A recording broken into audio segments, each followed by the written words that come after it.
ভাই আমরা বন্ধু বান্ধব মিলে সাজেক গেছিলাম ঘুরতে। সাজেক আসার আগে ফেসবুকে আবার স্ট্যাটাস দিয়েছি, অবশেষে আমরা বন্ধু বান্ধব মিলে নেটওয়ার্কের বাইরে চলে যাইতেছি।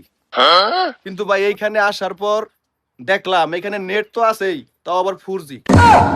এর মধ্যে আবার প্রত্যেক রুমে রুমে ওয়াইফাই। আর এই ফ্রি ওয়াইফাই পায়া আমার বন্ধু বান্ধবদের অবস্থা দেখেন, প্রত্যেকটাই শহরের মতো পড়ে পড়ে ঘুমাইতেছে।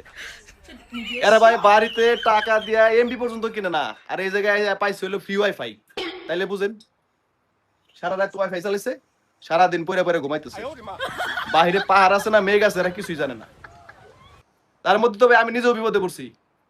আমি স্ট্যাটাস দিয়েছি যে অবশেষে নেটওয়ার্কের বাইরে, এখানে আসার পর আমি 24 ঘন্টা অনলাইনে।